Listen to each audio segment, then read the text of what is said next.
Do you enjoy listening to podcasts and think, man, I would like to make my own podcast? This is where I found myself last year, and I have learned a lot about what to do and a lot about what not to do.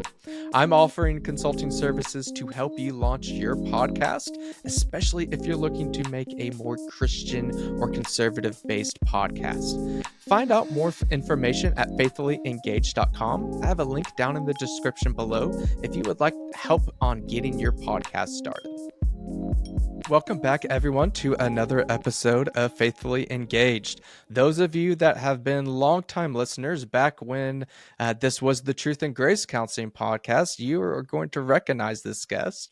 I have Pamela Garfield-Jaeger on today, and last time we talked about all sorts of fun topics related to just therapy and therapists kind of going off the deep end on all sorts of issues. And we have an extremely important topic, and more so about the book that is about to be released. And this book is a practical response to gender distress, tips and tools for families. So Pamela, it's great to have you back on. Why don't you tell the guests just a little bit more about yourself?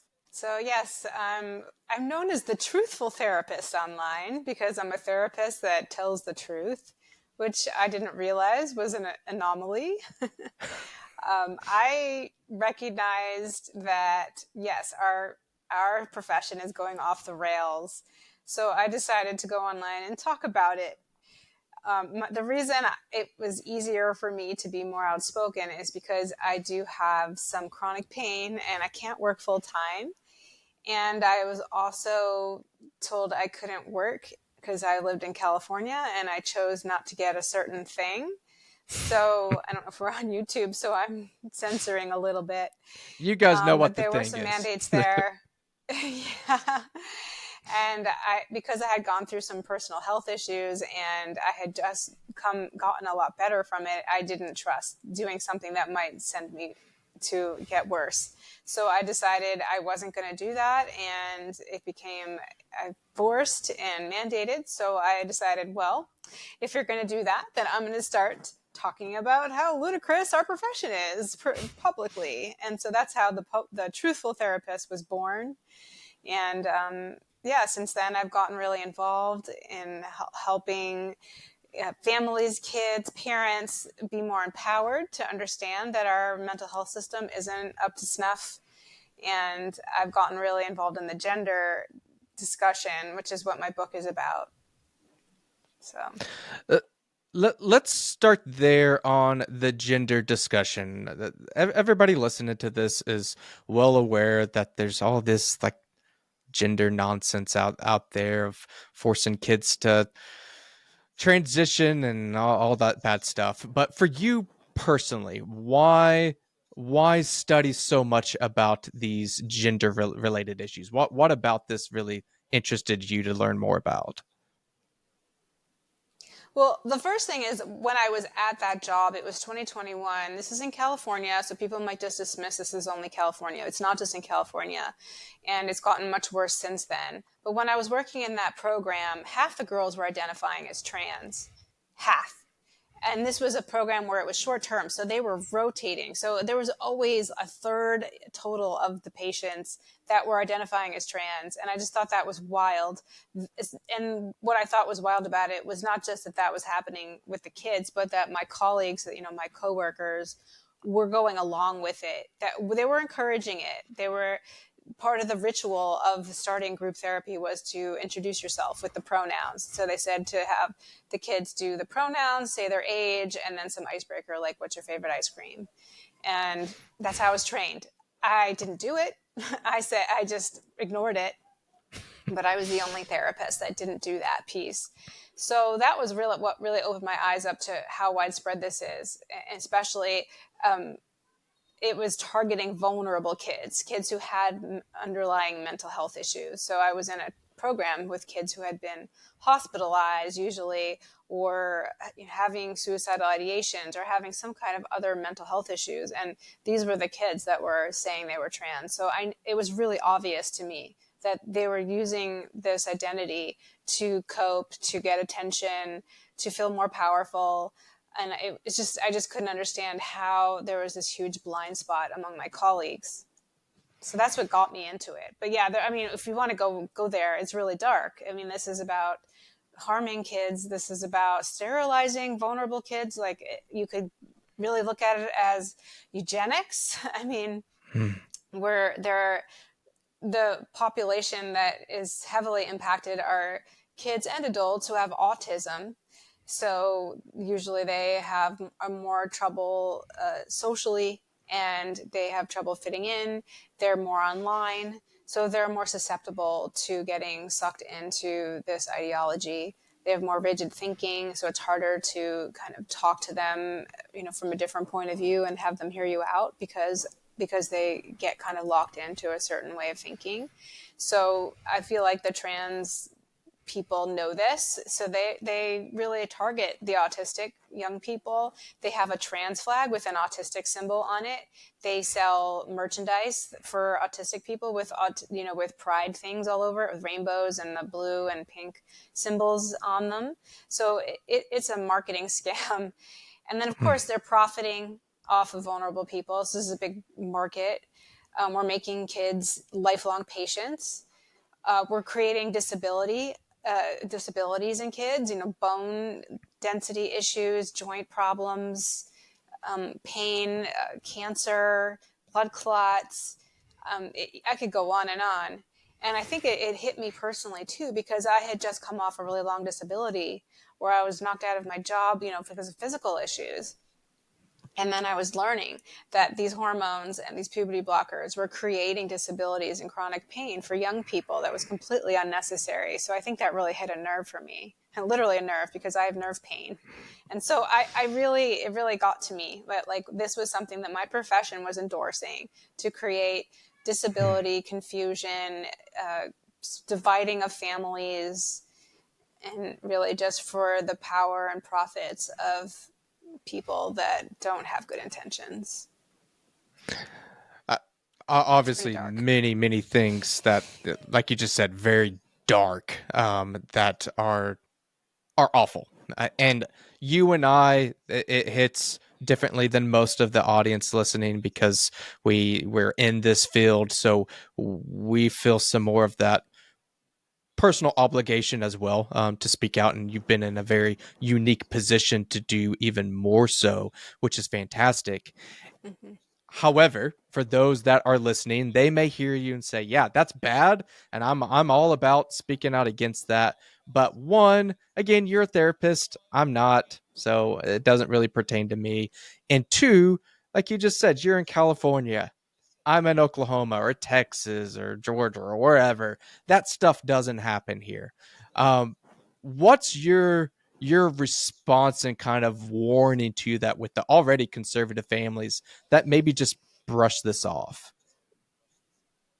Yeah, this is impacting everyone. Well, for one, California and I believe Washington, I'm not sure what other states, they're trans sanctuary states. So they're states that a kid from another red state could actually possibly steal your credit card and go cross state lines and go get trans treatment. I'm calling it treatment, but I don't believe it's treatment. Trans, hormone surgeries, just get affirmed and be further groomed in these other states. So that alone affects the entire country. I'm not sure all the states that do it. I know California is a trans sanctuary state. The bill is SB 107 that passed last January, I believe. So that's number one. So your kid can just go across state lines. If you have a fight, if there's issues within your family, there are plenty of kids in red states that are in, just their families are in some kind of crisis. So it's easy for them to fall into the hands of people that will convince them that this is going to solve their problems. So I know your whole audience cares about kids who are vulnerable, foster kids, kids where there maybe a parent just died in the family. So the family's just in crisis. They're not all bad and evil. I see that a lot with conservative like followers, they'll tell me, well, that's just bad parenting. And then they say, but I'm a good parent, so I don't have to worry about it. This isn't only just about bad parenting. Yes, usually there is some kind of issue and problem in the home, but that's what happens, that the activists are swooping in and taking advantage of good families that are having a hard time for one reason or another. So this is affecting all of us. And then, don't underestimate movies. It's on Netflix. It's on things you probably don't even realize. That very popular kids show CoComelon now is promoting this ideology. So your kid might be watching something that maybe your school is super conservative and wouldn't do it, and your network, but it's still, we're inundated everywhere. It's all over the media. It's in the commercials. All the different brands are promoting it. And maybe as an adult, you'd be like, well, that's hogwash. But, your kid doesn't know differently, and they might get influenced by that. So, and then their peers. So you got to watch for their peer groups. It can happen. It can happen to anyone. Some really good warnings there. One, just the internet in general. Yeah, there's a lot of great things about it. I talk about this often with clients and on the show that, hey, like right now with you and I talking to each other right now, we couldn't do that without the internet. That's great. That there's some really cool communication aspects of that. You can connect with family members across the world and share pictures. Like there's cool things, but evil doesn't care if there's a neat invention out there. It's going to sneak into those ways as well. So yes, your kids will be inundated. I don't care if you're homeschooled and you're the best little Christian family that goes to church every week or whatever. Like your kids will be exposed, and I think that needs to be just sunk into the conservative audience. That's not they might be, they will be in some way, shape, or form. So how are we going to handle that? How are we going to help them prepare for that, instead of just putting the wool over our eyes and acting like it'll never happen? I think that's something conservatives specifically really struggle with, because like you said, Pamela, there's the bad parenting and aspects like that, which is true. That does happen. But I've had personal contact with people, families that are completely blindsided, that are good parents, that just didn't know what their kid was looking at online. And the CoComelon thing you said, that one just hits home because my kids have watched CoComelon and we've never really liked it. But the one thing that we liked is, well, one of the few things that we have as far as our kids watching is there a mom and a dad, and are they boys and girls? Like that's about it. As far as our standards, which is becoming increasingly harder for that to be the case for shows for our kids to watch. And that's another one that CoComelon did great with for the longest time. And of course they just can't help themselves like so many other things. So I think you lay out a good case for conservatives to really be aware here. So let's take that to this next step. And I know you got a whole book that you've written about all sorts of topics, but specifically for the conservatives that are assuming they've got good family values and all of that, what practical steps can they take to kind of be aware and try to help prevent this from happening to their kids or maybe family members that they know? Yeah, I mean, the number one thing I talk about in my book, and I'm just going to make the assumption, if you've got the good family values, a lot of this is already built in, but is to be more present, or to be present with your kids, because a lot of activists do is they say, we're your family now.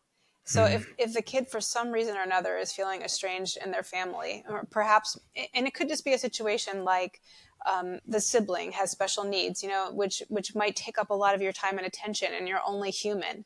And so then the other sibling, who's a pretty good kid and doesn't need as much attention, later on it might be feeling that. Then this is a common thing. Then later, when they're a teenager, start to come out as trans. That's a common story. So, just kind of being mindful of when you're distracted and giving that attention to kids.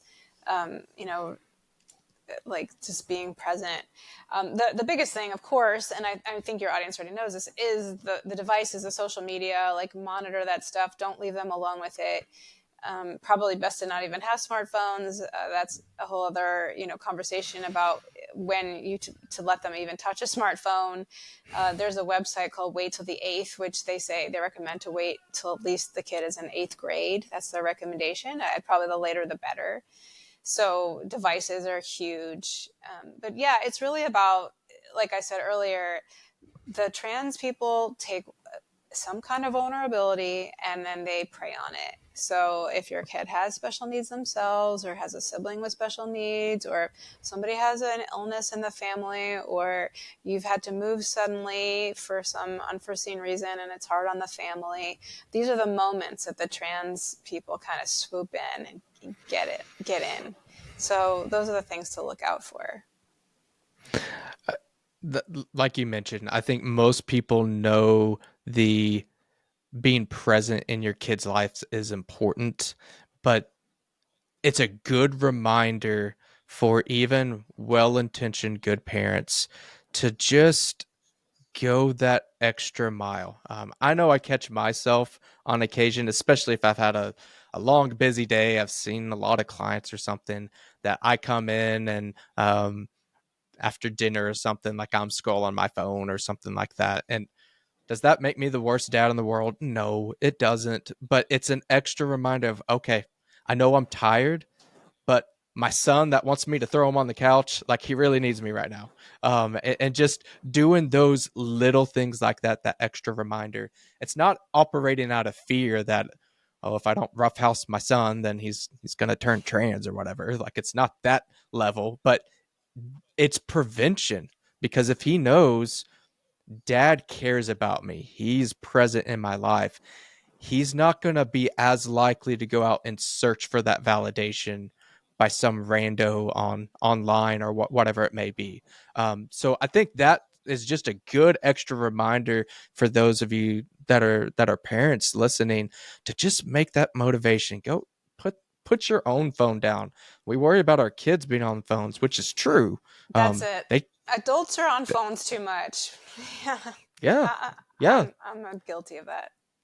Uh, Yeah. I think we're all guilty of it, and we're gonna have a whole conversation about smartphones and mental health and how that affects adults. Like, they're really good at just sucking you in. And again, we know that, Totally. like, that wait to eighth campaign. I like that, and in some ways, it kind of makes me feel dated, even because I remember when I was a kid, getting a cell phone at 16 was like, oh my gosh, like, that's the coolest thing in the whole wide world. And those were dumb phones. Like, they just called and texted.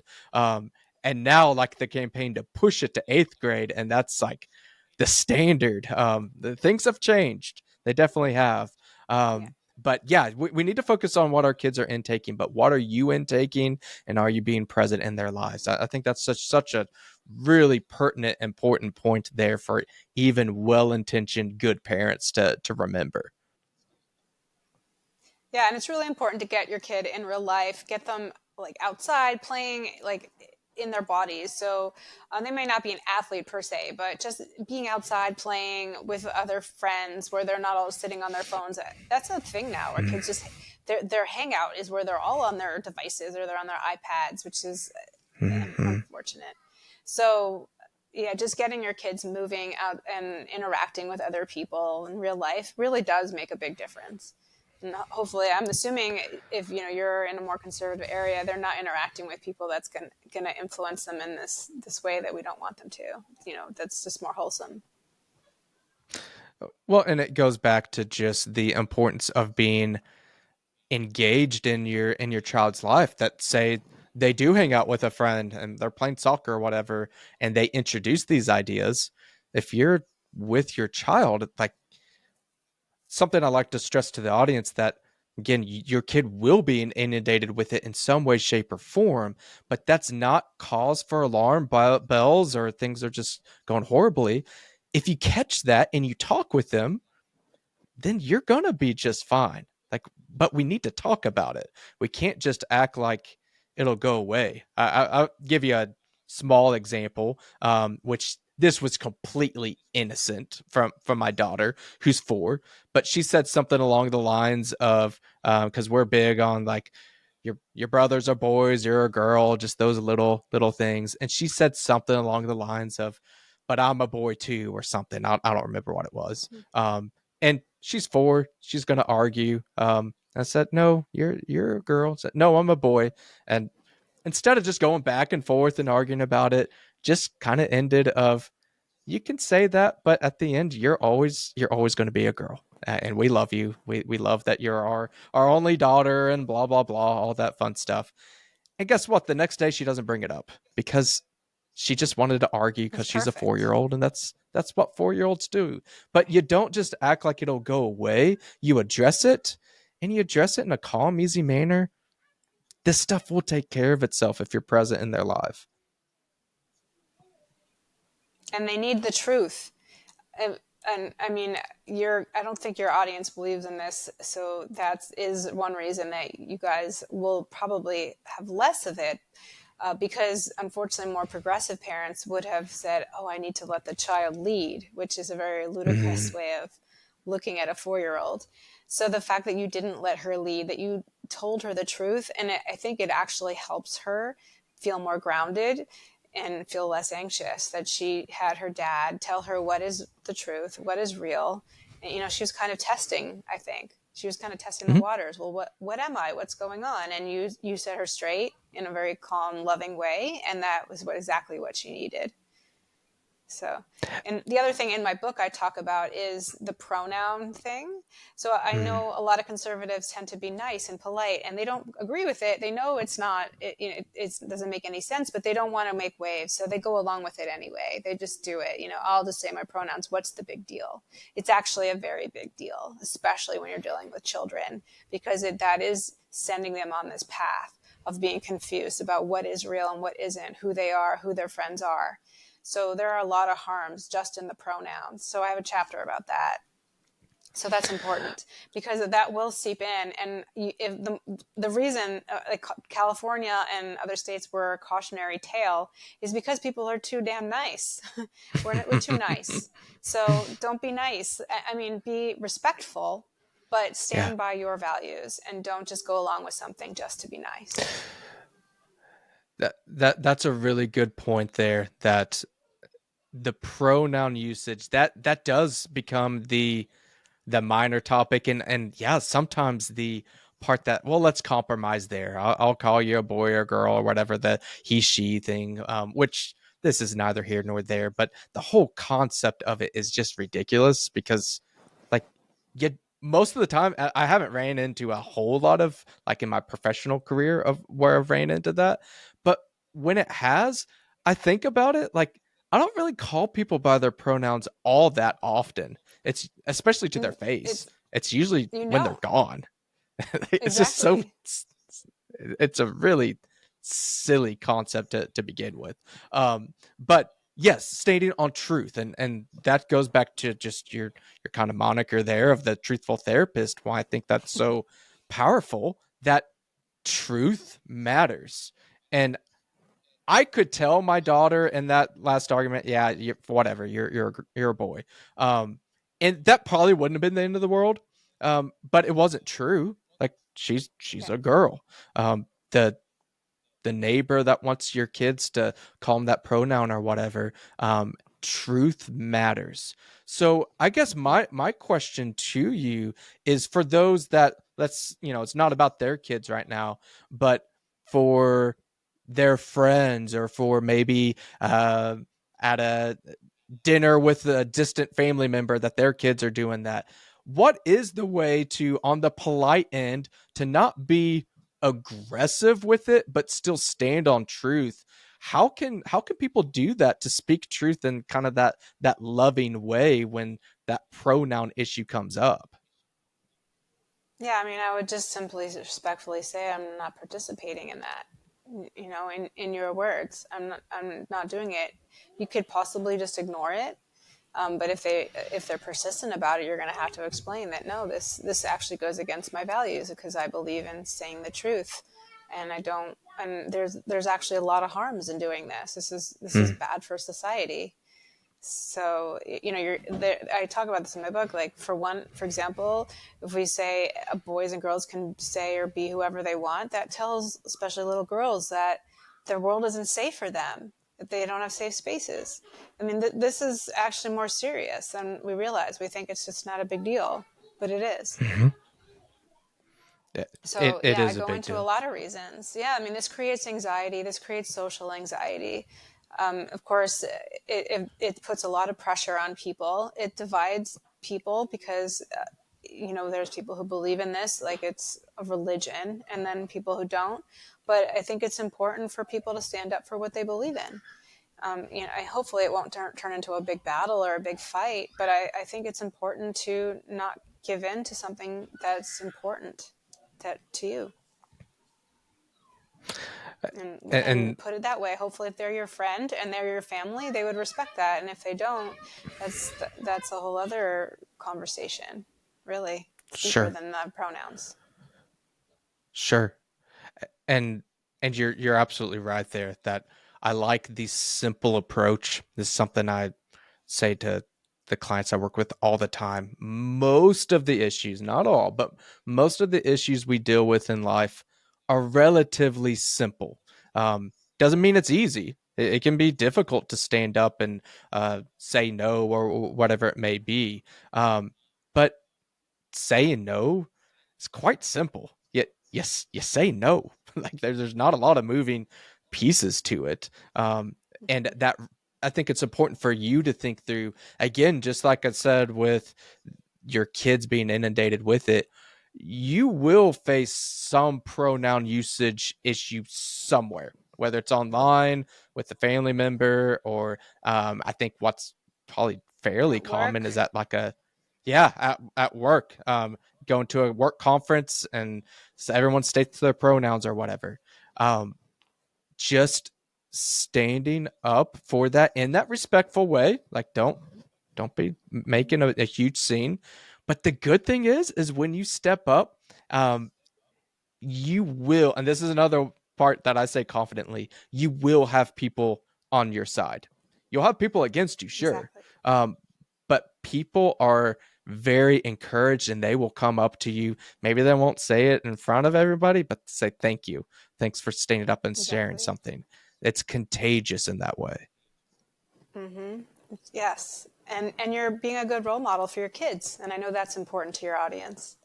You're Yes. showing your kids to stand up for things rather than giving your child that message to just be nice and compromise something that is harmful to you and others. That's not the message we want to give to children. Absolutely. Uh, for those that are listening to this episode, that again maybe they're like, all right, I'm warming up a little bit more to this book of how this might be helpful to me, even though I don't have a trans kid or whatever the issue may be. Any other kind of tips or tricks or kind of words of recommendation of why my audience would benefit from reading your book? Well, this book gives the information on why this whole thing is so bad. And so I think a lot of people think, what's the big deal? Just a couple people being weird, right? But it's really bad. It's really harmful. So, and it really debunks a lot of the lies that are out there. Of course, that if you don't affirm a person, if you don't affirm a child, that they will commit suicide. That's a complete lie, Mm. and there's no data to back that up. So I go into that in detail, and also it's just wrong from an ethical, clinical standpoint. So I talk about that too. So it gives you those talking points. It talks about how they talk about clownfish and intersex is the reason why we have multiple genders, and that's just not true. It's also completely silly. I mean, very simply put, human beings aren't fish. But when people are put on the spot, they don't think about it, and they get into the trans activists. They are really intimidating, and they say it in this really forceful way, and then you just kind of clam up. So if you have that in your wheelhouse, you know what to say. The intersex is a birth defect, so there are people that have traits of both male and female. So they're very rare. But either way, that doesn't prove that we have multiple sexes as the human species, because if you think about it, if someone is blind, we're still a seeing species. If someone is born without a leg, we're still bipedal as a species. So these exceptions don't say all of a sudden that means we just have infinite amount of genders. So these are the ways you can argue back to someone that might is to take over the conversation. People who have these talking points, they're really good at taking over the conversation. Conservatives are really good at just kind of being quiet and withdrawing, because they don't know what to say, or they're just kind of, it's too much. So if you have that at your fingertips, then you can nip this stuff in the bud, because if you don't nip it in the bud, this will fester in all of the states. California is a cautionary tale. It's going to be everywhere. It is everywhere already. You mentioned Texas earlier. Texas, it's very pervasive in Texas. They even have the bills to stop the surgeries, but there are still huge trans movements there. And apparently, I believe the governor is even funding some of it, or taking funding from it. There's a lot of shady stuff going on, and it's not just the blue areas that it's happening. So yeah, just know there's a lot of money and power behind this, and they're after all of us. Absolutely. And again, like we've talked about multiple times, truth matters. And when we have truth at our fingertips, especially about such a hot button issue like this that is guaranteed to affect you and your family in some way, shape, or form. You cannot turn on your iPhone and get on Twitter X, whatever we're calling it, and not see something. Whether even if it's something talking against it, you're going to be inundated with this in some way, shape, or form. So are we thinking about it It's in everywhere. a truthful way? Yes, it is absolutely everywhere, and we need to have truth on our side. And like you were mentioned, Pamela, that and courage. Liberals have courage everywhere. They may be wrong, they may be dead wrong about things, but they have courage and they're speaking up, and they're very persuasive. Now, logic isn't on their side, so that you have that going against them. But sometimes logic doesn't matter as far as changing minds. So having the truth then you can be persuasive about it. I actually have a episode coming up here pretty soon about the importance of using persuasive language, that conservatives, quite frankly, aren't very good at it. So get that truth and then have the passion behind it, to debunk this stuff and not let it just run roughshod over you. Yeah, and as you were talking, I was thinking about too, just how our institutions are captured from the inside out. And so even all the institutions, all of the AMA and the Psychological Association and all the Endocrine Society, all of these institutions are all saying this is the right way. So that affects our entire country, and in many ways it affects the whole world. Happily, other countries some are pushing back. But because all of our institutions are so captured by it, this is something we all need to speak up against. Absolutely. Absolutely. And again, what I'm really like about this book is that it's very practical. I mean, it's in the name itself, a practical guide. It's not just theory. Theories can be good to look at and debunk and look at all that logic, but practical things that you can do. So I'm going to highly encourage everybody to definitely take a look at it, give it a read. And Pamela, those of you that are the audience that want to purchase the book and know more about it, how can they get this book in their hands? So it's going to be on Amazon the week of March 12th, and you can find it through my website, thetruthfultherapist.org. You can Google the book name, Google my name, and you should probably find it on Amazon.com. My social media, I am at I'm at Truth Therapist on Twitter or X, and then I am at the Truthful Therapist on Instagram, and I have a Substack which is Pam the Truthful Therapist. So, and I put the links up on all those social media pages also. Excellent. And I'll include those social media links down there as well in the show notes. And Pamela, thanks again for being on here. You're actually the I celebrated this with Soad. She was my first 2-time guest on here, but you're my second 2-time guest on it's here. An So honor. it's great. Yes. Great to have you on again. Thank you. Thank you again to everybody that tuned in. Definitely check out this book. I guarantee it's going to be a good usage of your time to read through and help prepare you and your family. And I will catch you on the next episode.